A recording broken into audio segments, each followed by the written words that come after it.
It's a warm night for a Stanley Cup watch party. What you can expect tonight and Thursday as you cheer on the Canes.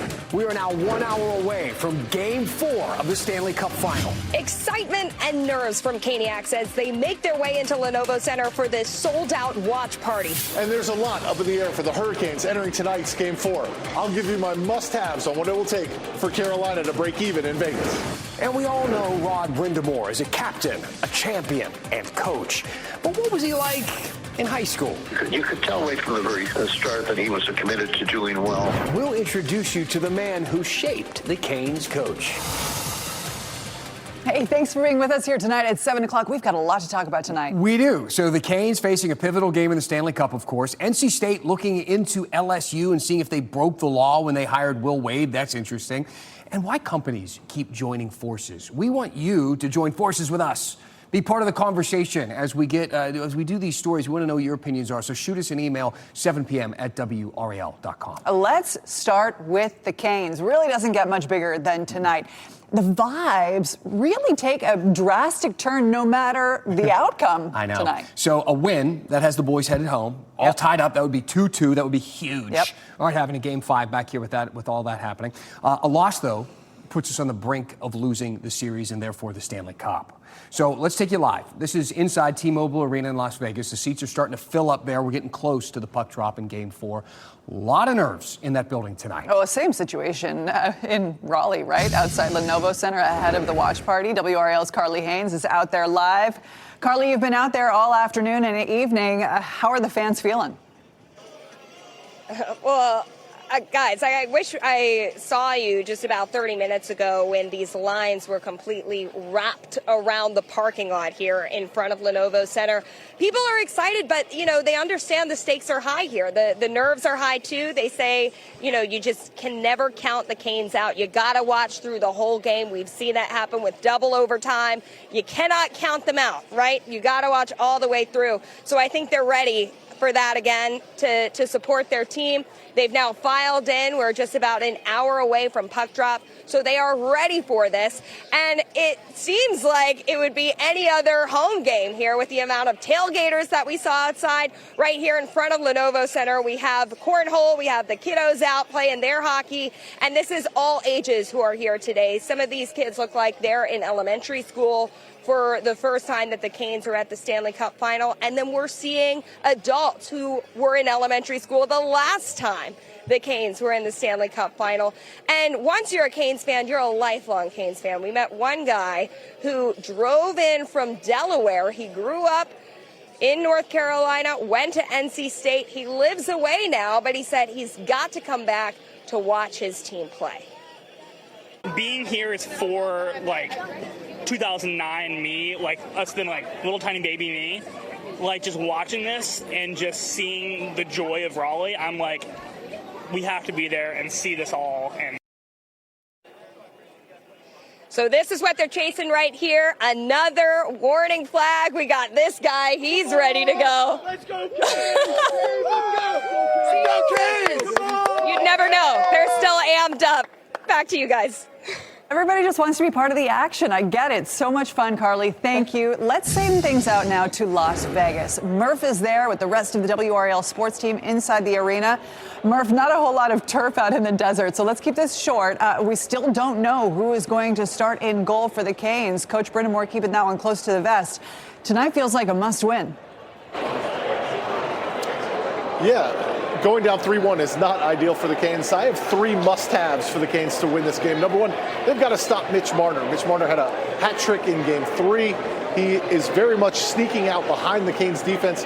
Vegas is hitting him with some long passes. The Canes keep an eye on how they defend Mitch Marner tonight. Number two, they got to stop the bleeding. They gave up one goal in the second period, and it turned into 4. They need to, if they're going to allow a goal, only allow that one goal. This team can't get in the habit of allowing multiple goals. And then number 3, whoever's in goal, whether it's Bussey, whether it's Anderson, they've got to have a dominant performance. The Canes cannot have to score 4 or 5 goals to win this game. They need their goalie to deliver and keep them in a low-scoring game. That's much more the way that the Hurricanes want to play. All right, we're all getting butterflies over here. Thank you, Murph. Appreciate it. Our Canes coverage, by the way, is not done tonight. The Cup run is understandably taking fans back to Rod Brindamore's time as a player. But what about when he was winning as a teenager? Coming up in One Last Thing, we talk with his high school coach and longtime mentor. Oh, that's a fun story. I can't wait to see that at the end of the newscast tonight. Stick around for that. Now we got a big development about a lawsuit involving a bunch of former NC State athletes. We have Brian Schrader on this one. He's in the live center.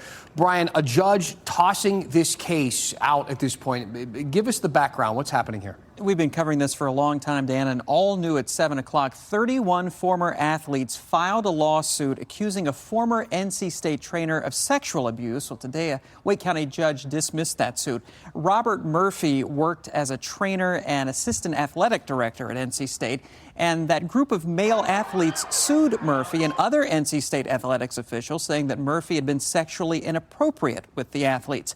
Well, today, Judge Brian Collins threw out the suit, saying that the statute of limitations had expired on the claims, and also the claims against the officials, the NC State athletics officials, should go through a state agency that deals with workplace issues. NC State has issued a statement tonight saying they agree with the decision. A lawyer representing Murphy said, quote, "Nothing happened but a man's career being ruined for money."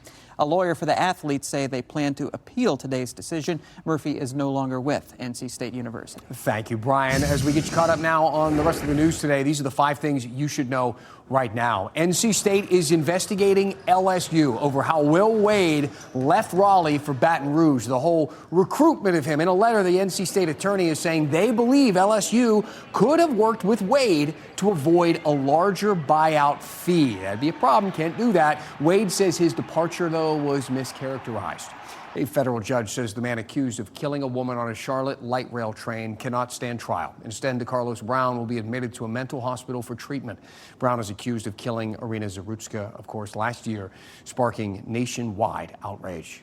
The 2 inmates who escaped from the Vance County Jail last week are back in custody. That's Michael Miles and LaShawn Knott. Investigators caught up with them. There they are in Asheville. They're being held in that area for now, and we expect them to be brought back to Vance County soon. A 14-year-old is now in custody after a deadly shooting in Durham. Sky 5 flew over the apartment complex on Hoover Road yesterday afternoon. Investigators say 34-year-old Gary Tharrington Jr. was shot and killed while trying to break up an argument between 2 teenagers. The U.S. House signed off on funding for ICE and Border Patrol through the end of President Trump's term. It ends months of back and forth between lawmakers. Now goes to the president, who is expected to sign it. So the news is changing. In a lot of ways, it's shrinking, and that is by design. We dive into it all in a new documentary tomorrow night. But the media is not alone. Just about everywhere you look, there are fewer and fewer options out there. So we'll talk about consolidation, costs, and the concerns next. And it's a hotter day tomorrow, but the upside is that we actually have a slightly better chance to see a little rain. A lot of people are hoping for that. I'll have a closer look at when and where coming up.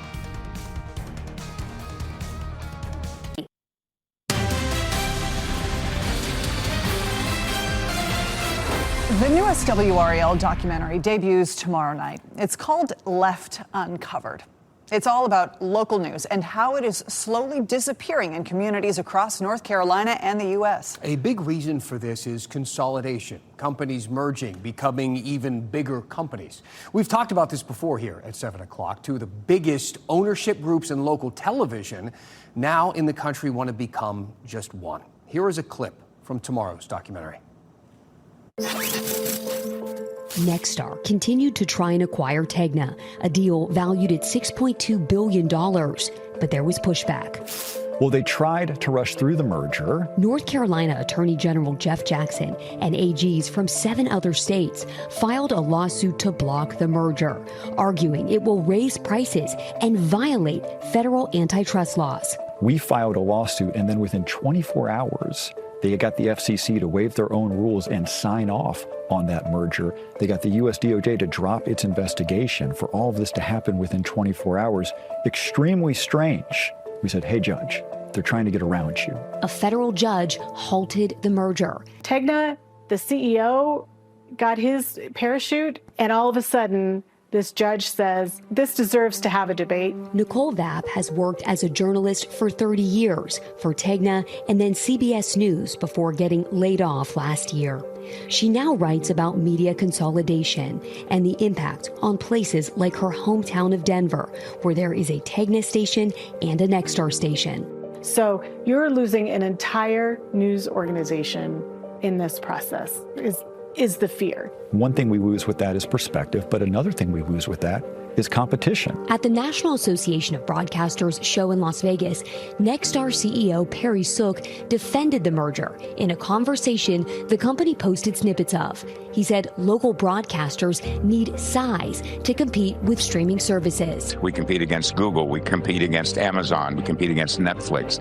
These are multi-trillion-dollar companies, and even DirecTV, who is a part of the lawsuit, is twice the size of us. So the fact that we're the behemoth throwing our weight around in this marketplace, just doesn't really reflect the reality. He said consolidation is key to saving local journalism. This is an existential battle, but we're really fighting for the future of local journalism and preserving it. So you could make the argument that coming in and buying these TV stations is saving them. But the other part is the potential cost to that. Consolidation worries me tremendously because ultimately, at the end of the day, there will be fewer people in communities covering local news. We know that because of the pressures on your industry, that incentive to consolidate, that's going to continue. You've got to push back. I don't know exactly where your industry is going to be in 10 years, but I know if we lose this fight now, we will have lost something really important. The other concern is just the power of someone's voice. The Sinclair video was one of the clearest ways for the general public to understand this issue. False news has become all too common on social media. More alarming, some media A video that played on every TV station owned by one of the largest broadcast companies, Sinclair, went viral in 2018 when Deadspin edited all of them together. They used the video to showcase a kind of a PSA about trusting the media. Unfortunately, some members of the media use their platforms to push their own personal bias. Without those viewers knowing that it was coming from more or less a company mothership that was telling all of these newsrooms across the country to say these words. And this is extremely dangerous to our democracy. And that's not the only example, that PSA. There were commentaries that were politically leaning that ran on all the stations. They implemented a terror alert desk, and they also took Jimmy Kimmel off the air following the Charlie Kirk comments. And these companies can use their airways and their company to do what they want. If they have an agenda, they're allowed to have that agenda. The question is, what does that mean for democracy when there is no alternative? So this, of course, is a familiar pattern. It's a story that we've seen before. You see, we spent a lot of time in the documentary talking about media consolidation and the potential consequences, but it's not just local news. Paramount, you'll remember, they just merged with Skydance. Remember a few years ago when Warner Brothers merged with Discovery? Well, now the huge Paramount Skydance company wants to merge with them. I'm not sure what they're going to call it. Warner, Paradance, Discovery, Sky Mountain Brothers? Sure.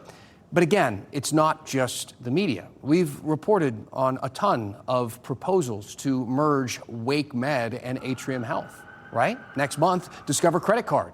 The users there are going to start getting integrated into Capital One. Even snacks aren't safe. Mars and the company behind Snickers, Twix, and Skittles, they bought Kellanova. They make Pringles, Pop-Tarts, and Cheez-Its. And pretty soon, we could see the largest utility company in the world in our backyard, NextEra Energy. They're buying Dominion Energy in a deal worth almost $70 billion. Why is this happening? Well, for some businesses, it really is as simple as survival. You take Spirit Airlines. JetBlue, you remember, tried to buy Spirit in 2022, a $4 billion deal, but a federal judge said no. They blocked it, citing concerns about costs for passengers. But fast forward to 2026, and Spirit is gone. They couldn't survive on their own. They are out of business. The people behind Nexstar and Tegna take a similar posture. But that's not the only reason these mergers happen, of course. Like everything else in the world, it's about money. Cutting costs, shrinking staff, getting rid of redundancies, all to increase the bottom line. And this is why consolidation isn't going anywhere and why it's just the start of the conversation.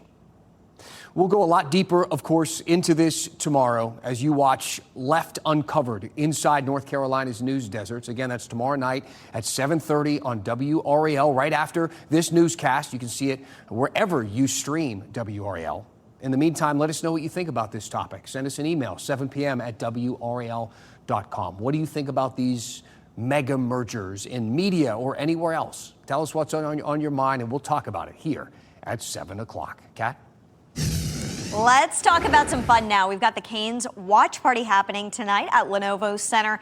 8 o'clock puck drop. It is going to be loud, I would argue, possibly louder than it will be in Vegas. Temperatures are still quite warm in the mid-80s, but by midnight they could dip into the mid-70s. We're closing in on the last day of school, especially around Wake County. Last day of class is Thursday, and it'll be dry at the bus stop tomorrow and Thursday mornings with temperatures in the low 70s. By tomorrow afternoon, 92, and there is a chance for storms. Thursday, 99 degrees. By the last day of class, kids are going to be ready to get home and get into some air conditioning. Tonight, not much in the way of action on the radar. Tomorrow, a better chance for rain and storms, but it is still not going to be the soaking rain that you are hoping for and dreaming of in your mind.